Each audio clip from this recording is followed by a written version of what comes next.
Good morning, everyone, and welcome to the Moose Opinion Project. That is right. We are on a beautiful West Wisconsin.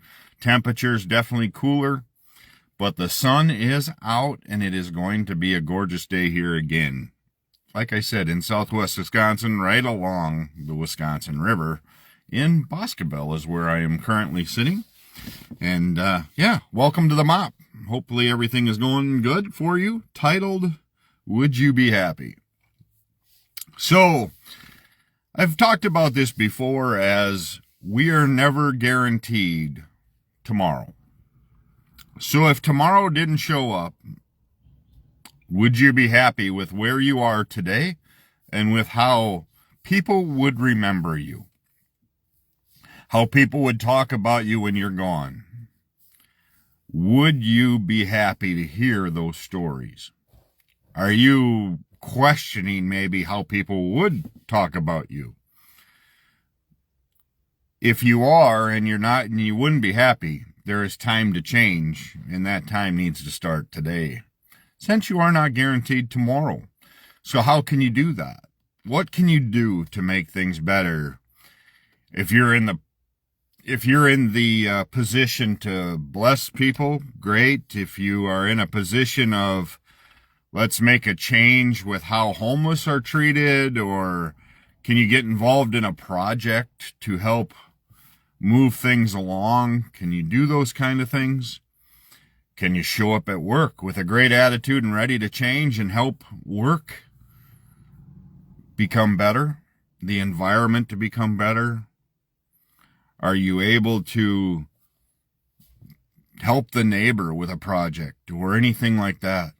It doesn't take financial things to make your life talked about in a positive way. Can you be there for people when needed?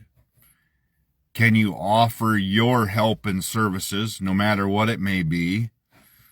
Were you at the time a vice president, a CEO, or anything like that, where you can help with guidance of a new company, where you can offer your services? Not for free, not for money, but for, let's say, just a courtesy of saying, hey, I'd love to sit down with you, and I see you're growing, I see you're doing this. I'd love to sit down with you. Here's how my playbook played out, and here's what I did. Are you able to do that? Have you done things in the past that'll make things better just through your experiences? You know, I talk about numerous places throughout this event that I've got going for my mom. And here's how I feel like I'm doing something when I don't have the financial abilities to necessarily do all of that to help the Alzheimer's situation. I am putting together this fundraiser. I put together those things to make life hopefully better for a family that they have when they're battling this Alzheimer's/dementia problem. That maybe they have some funding available, maybe they can see resources that'll be available to help through one of the toughest times they have going. You know, can you help vets that are struggling every day? It is one of those problems that I don't see getting better for our vets, our seniors, due to the fact that there is a few things that are being done, and there are a few things that are not being done to make their lives more comfortable, to make their lives better. We hear about it all the time, how we need to step up our game for our vets. I 100% agree. But that also goes along with, then we need to start providing the funding. We need to start providing resources to do that. Goes along with mental health and kicking homeless people to jails or forcing them to move. If you're going to force them to move, don't you need to know why the way they are? Why are they homeless? Why are some people comfortable being homeless? Why are some people really comfortable living on the street? Why do they feel that that's a better thing than taking a home or going to a shelter? We need to start understanding the mindset versus just saying you have two choices. Either move or you're going there. Some people don't understand those choices.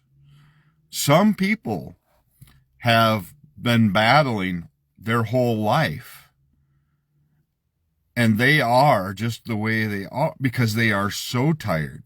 They're mentally exhausted. They, yes, may have some mental cognitive disabilities, and yet we don't want to take time to do that. We want to lump them all together as they're homeless, they need to go, they need to be put here or here, here's your choices. Why are we not setting aside money for mental health? Because I think, quite honestly, if we looked at a lot of people that are in Congress or anywhere else, their mental health isn't up to par to be running the government. I think that's a test that needs to be done every year. And yep, it should be public record of how they did. See, there's a thing that I think some people believe. I took plenty of cognitive tests after my stroke to see where it was, to see how it's gotten better. Yep, still take one every now and then now just to see where things are. And there's no way to ace it. Trust me. There's only ways to show either improvement or decline. That's why you should take one now. If you see your doctor or whatever else, you should say, hey, I'd like to take one of those cognitive tests and have it put on file. And then 5 years from now, do another one and you compare them.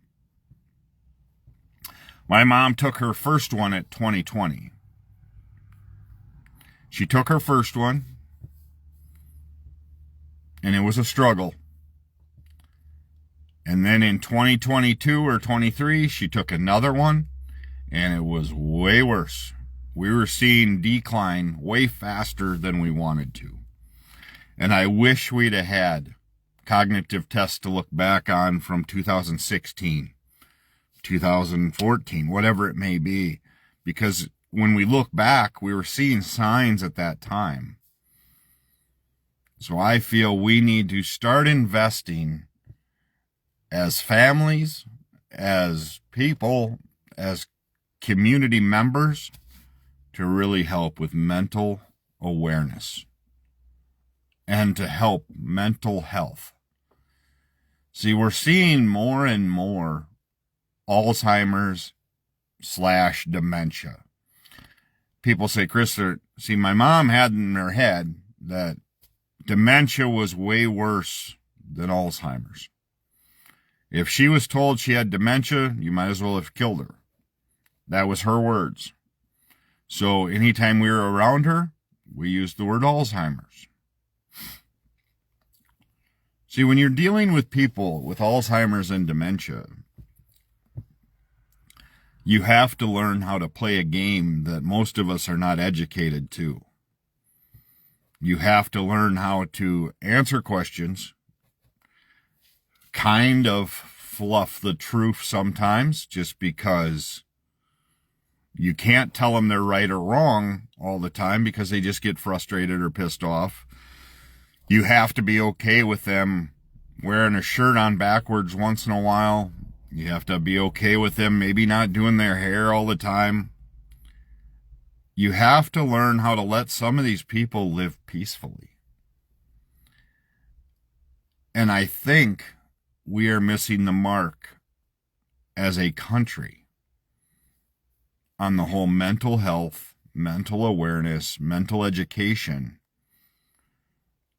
to families, friends that all deal with this. If you've ever watched the show Hoarding Buried Alive, you go, Jesus, how could somebody live that way? That's absolutely crazy. That's absolutely stupid. How could you have stuff all the way to the ceiling? There's obviously a reason. And if you get into the aspect of the show, a lot of time it was either how the person was raised with very little and they were hoarding it. I used to work in a facility where kids would stuff food or hide food. Well, why do they do that? That's silly. They have free food here. They can eat it all whenever they want. They didn't know that. And they didn't trust the system to where they knew they would eat every day. No matter if you told them, they still don't trust people. When we are over that situation, and obviously we don't trust a lot of people because we don't open ourselves up very often to people. You hear the question quite out, how you doing? Are you okay? Fine. Doing, yep, good. See ya, yep, bye. And off we go. Nobody wants, and there are very few people you allow in your circle that truly know. Even your house spouses may not totally know everything going on. Because we don't take time to really get to know people. You don't get to know what's inside here or up here. You just naturally judge. We judge people all the time. And you're seeing it more and more. Oh, that's what you believe? Not good. No, that's dumb. You're an idiot. You're stupid. You can only be beat down so long before either you A, give in, or B, you fight back like hell, and that ain't good. There's no talking about it. I'm either going to beat your ass, or I'm going in a different direction. That's how a lot of people are. And you know what happens is when you start dealing with those people, they either get put into jail or they become lifers that way, because at least jail they're safe. At least jail they're here. They're getting fed. They're doing that. They don't know how to act in the real world because of how people have beat them down so much. And that's a shame. Of the wealthiest continent to supposedly the wealthiest country in the world and the best one that everybody says, oh, this is the best country. We need a lot of improvement. And we've had many years to do it, and we keep failing at doing it. Because we are worried about what the rich will do, what this will happen. We'll give them breaks. So if we give all the wealthy these big breaks, they'll bring that money down to other people. No, they won't. No, they will not. The trickle-down effect is proven over and over and over again. It is the biggest bullshit kind of thing in the world. And you know, I'm tired of being titled, because I rip on Trump about his stupid ways, of being a liberal. I'm not liberal, okay? I want what's best for the person sitting next to me. I could give a shit less if they're a conservative or a liberal. But if you try to tell me how great he is and how great the things he's talking about are, and you listen to him speak, you've lost me. You've lost my interest. Not once have I heard somebody that really supported. Jesus Christ, did he just really say that? No, you stand there and wave his flags and do all that. But then you wonder why the mental health of a lot of people are gone, because you don't want to listen to them. Because heaven forbid somebody would have an opinion other than yours.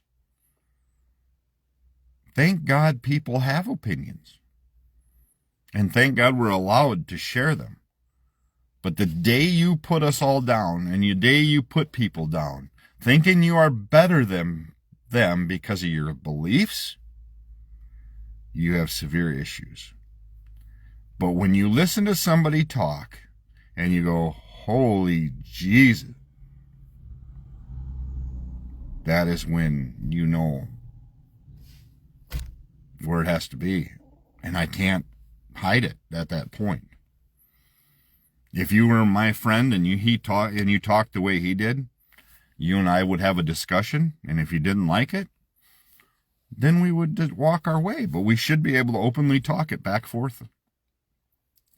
But you're wondering why people are killing themselves at a higher rate, why we're seeing suicides by law enforcement, military personnel, people in general. It is because we have a mental health crisis in this country that we are not addressing. Instead, what do? We mostly pump people full of meds. Why? Because Big Pharma makes big money off of those. We need to start individually taking care of people in this country. And we need to have those services available. That's where I'm at. That's the mop this morning. I will have a final proof posted on my page about mom's shirts. We're close. Thank you to Shirts Plus out of Aiken. Working with Bethy up there has been awesome. And we will have the final draft done here shortly today. I can't wait for that.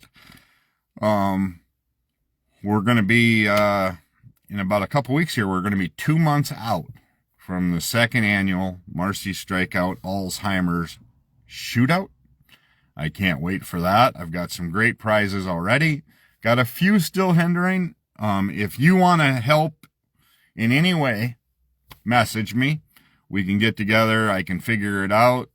I'll advertise for you. I'll promote you. I'll do whatever it needs to be done to make this event a double success from last year. Last year I raised $5,333. Or $551.33. Yeah, $5,133. My goal this year is 10 grand. That's what I want to raise this year. And I will need help. I'll need people buying raffle tickets, doing all that stuff. I'll need some donations maybe, or whatever you want to do. I don't care, big or small. If you want to help out with this great event, awesome. But I want to find a cure for this god-awful disease. You know, I just saw what Grace raised here for the greater Richland area cancer elimination. I think it was over 300,000 they raised, which is crazy to me. That's a huge number. There's a lot of workers for it, though. And so that's huge. It's awesome. The Alzheimer's Foundation, I've got some other plans with some of the funds, but we'll go from there. Thank you all for tuning in to the Moose Opinion Project, a.k.a. The Mop. Have a great day, and as always, take time to bless somebody's day today.